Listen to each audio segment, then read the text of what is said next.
Module 7. Risk Assessment. Which agencies are involved in conducting risk assessments for arms transfers?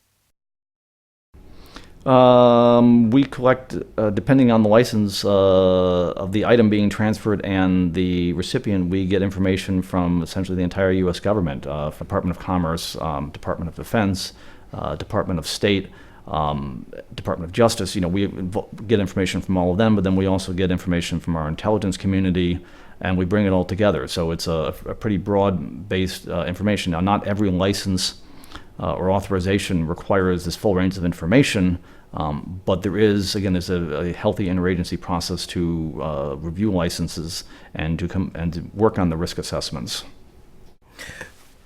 Our arms control process is basically inclusive of all relevant government departments. As said, there's trade and industry, there's defense department, there's state security, there is police, there's as well as customs.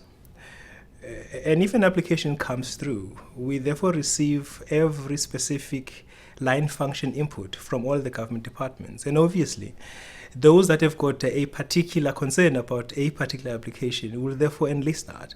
And as such, therefore, if there are risks that are arising out of that process, we tend to look at that very carefully.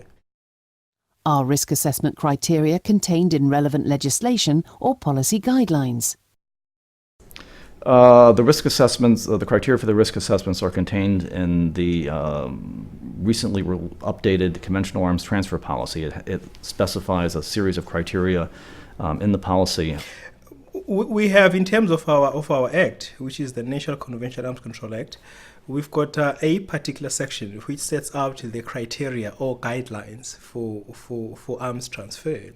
They range from obligations that we have under international treaties, to human rights, to security, to embargoes, to all kinds of things.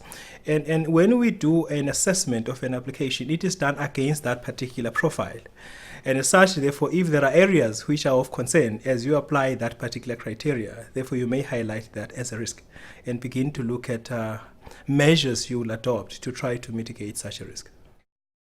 Can records be used to inform risk assessment? As part of the licensing and authorization decision, we look at prior licenses that we've granted and considering future licenses, and including whether a license that's been previously issued, whether it's been suspended or something. Is the information on risk assessment criteria publicly available?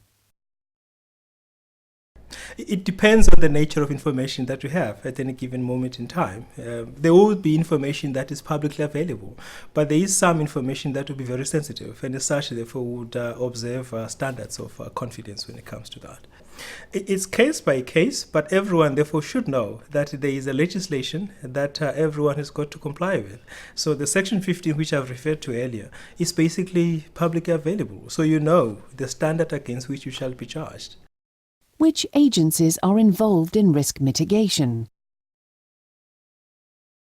Essentially, the same agencies that are involved in the licensing process are also involved in the risk mitigation process, because part of the licensing process, if we identify a risk, then in order to go ahead with the authorization, we then need to identify a mitigation measure for it.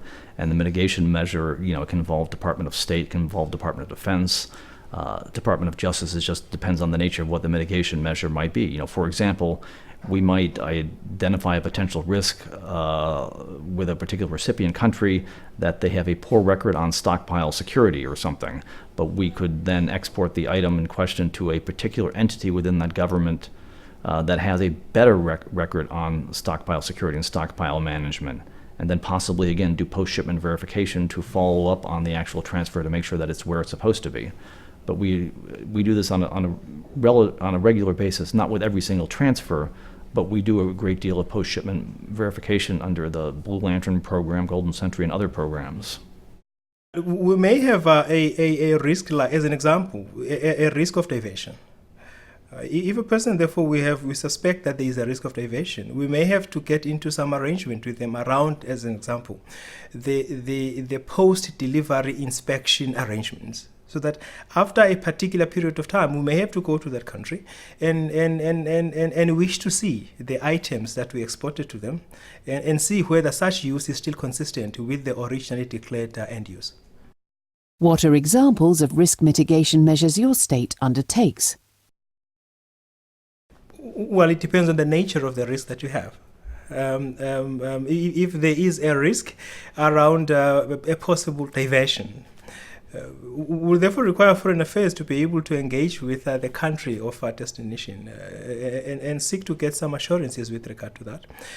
But some would be basically be in the area of defense, as an example. If probably the intended use of the weapons is inconsistent with what we think is correct, we may therefore have to ask our Defense Department officials to look into that.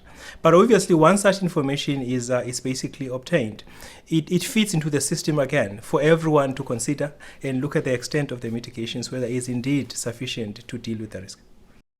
How does your state interpret overriding risk? Well, any state which does arms export, as part of their export decision, they basically they do a balancing of risk, essentially costs and benefits. What are the potential risks of the transfer, and what are the benefits of the transfer? Why are we considering doing the transfer in the first place? And you would include then economic factors alongside, the positive security benefit from the transfer, and you'd weigh that against the risk. And the overriding risk, it doesn't do with how high the bar gets set for that. It has to do with this balancing act. And if you identify that the risks are greater than the benefit from the transfer, then that would indicate that you shouldn't go ahead with the transfer. But if you find that the benefits outweigh the potential risks, then you could go ahead with the transfer. And you might need to, again, oppose mitigation measure if you identify risks in the risk assessment. But it's basically talking about a balancing act of weighing the benefits from doing the transfer. Again, could be economic, could be security, versus the potential risks from going ahead with the transfer. Well, to some extent, it will be a matter of interpretation. If you apply the criteria, there are some risks that will be too high that you may feel that whatever arrangements or mitigation you can put into place may not be sufficient. An example of that, it's the biggest risk. If there's an arms embargo on a particular country, to us it's an overriding risk. If there is a risk about commission of acts of genocide and related crimes, to us that will constitute an overriding risk. If there's an issue of internal suppression which is systematic, those will constitute the overriding risk in our instance. What sources does your state use to inform risk assessments? You look into various sources of information. Firstly, there will be open source assessment, but sometimes we may have to rely on our diplomatic agencies to basically look into that, and to some extent, therefore, there will be some intelligence gathering that states will do from time to time. So, in combination, all these sources of information will be considered depending on the nature of the risk that we're dealing with. Does your state apply risk assessment criteria to transit and/or transshipment authorizations? Because we apply the risk assessment to the items that we're actually transferring, that we're actually sending out. And we obviously don't have a risk assessment on the import side, which is not required by the treaty.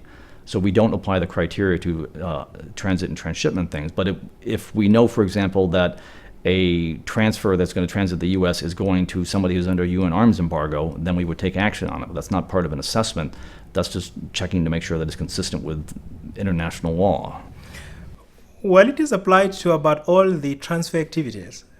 To us, whether it's a transshipment, whether it's export, whether it's import, whether it's brokering, we apply the same standard. States should demonstrate that they fulfill their ATT commitments with regard to the risk assessment for export decisions. Therefore, states must firstly indicate that prior to granting an export authorization, they assess and act upon their assessment of whether the arms, ammunition and parts and components would contribute to or undermine peace and security, could be used to commit or facilitate a serious violation of international humanitarian law, could be used to commit or facilitate a serious violation of international human rights law, could be used to commit or facilitate an act constituting an offence under international conventions or protocols relating to terrorism to which the state is a party, and could be used to commit or facilitate an act constituting an offence under international conventions or protocols relating to transnational organised crime to which the state is a party. Additionally, in making assessments prior to export authorization, exporting states must take into account the risk of conventional weapons being used to commit or facilitate acts of gender-based violence or violence against women and children. Exporting states must also assess the risk of diversion of exports of conventional arms. If states have utilised other criteria in their risk assessment process, these additional criteria should also be explained. States should also provide information on the risk assessment processes and, in particular, if mitigation measures are part of their system, and if yes, what types of measures are regarded as legitimate risk mitigation measures.